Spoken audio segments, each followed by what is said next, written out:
नमस्कार दोस्तों, क्या आप रेलवे एम्प्लॉय हैं और आपके हस्बैंड या वाइफ की पोस्टिंग किसी दूसरे स्टेशन पर है? तो आरबी नंबर 63/2026 डेटेड 5 अगस्त 2026 आपके लिए महत्वपूर्ण है। इसमें नॉन गैजेटेड रेलवे सर्वेंट्स के लिए हस्बैंड वाइफ की सेम स्टेशन पोस्टिंग से जुड़े कंसोलिडेटेड गाइडलाइंस जारी किए गए हैं। आइए इसे इस टेबल की मदद से समझते हैं। पहला मामला है दोनों रेलवे एम्प्लॉयज़ और सेम सीनियरिटी यूनिट। अगर दोनों एक ही डिपार्टमेंट में हैं और सूटेबल पोस्ट अवेलेबल है तो उन्हें एक साथ पोस्ट करने का प्रयास किया जाना चाहिए। साथ ही एक स्पाउस दूसरे के सबऑर्डिनेट के रूप में काम नहीं करेगा। दूसरा, दोनों रेलवे एम्प्लॉयज़ लेकिन डिफरेंट सीनियरिटी यूनिट। ऐसी स्थिति में रिस्पेक्टिव सीनियरिटी यूनिट्स में सूटेबल पोस्ट उपलब्ध होने पर सेम स्टेशन पोस्टिंग का प्रयास किया जाएगा। जरूरत पड़ने पर चेंज ऑफ कैटेगरी रिक्वेस्ट पर भी सिंपैथेटिकली विचार किया जा सकता है। तीसरा, एक रेलवे एम्प्लॉय और दूसरा सेंट्रल सर्विस या ऑल इंडिया सर्विस में है।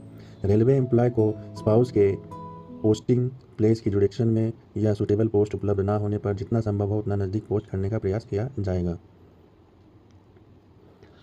चौथा, स्पाउस स्टेट गवर्नमेंट सर्विस में है। रेलवे एम्प्लॉय को स्पाउस के पोस्टिंग प्लेस की जुडिक्शन में पोस्ट करने का प्रयास किया जाएगा। संभव ना होने पर स्पाउस की ट्रांसफ़र रिक्वेस्ट को कंसर्न अथॉरिटी के पास सिंपैथेटिक कंसिडरेशन के लिए भेजा जा सकता है। पांचवा है स्पाउस सेंट्रल या स्टेट पीएसयू में कार्यरत है। स्पाउस के पोस्टिंग प्लेस पर रेलवे एम्प्लॉय की पोस्टिंग का प्रयास किया जाएगा। सूटेबल पोस्ट उपलब्ध ना होने पर नियर बाय लोकेशन पर पोस्टिंग पर विचार किया जा सकता है।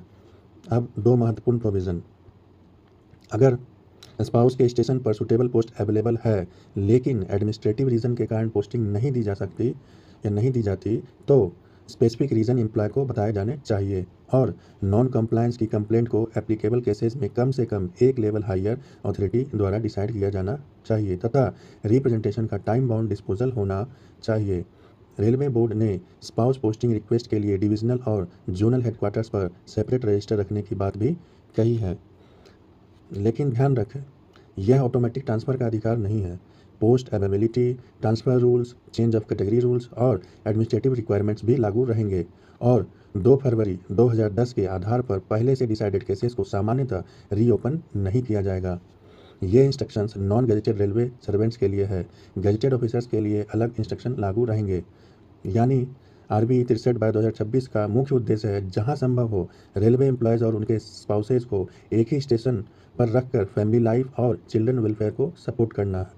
ऐसे ही महत्वपूर्ण रेलवे बोर्ड अपडेट्स के लिए जुड़े रहिए रेलवे इन्फॉर्मेशन हब के साथ। इस वीडियो को अपने दोस्तों के साथ शेयर करें, लाइक करें और सब्सक्राइब करें। मिलते हैं अगली वीडियो में, तब तक के लिए नमस्कार।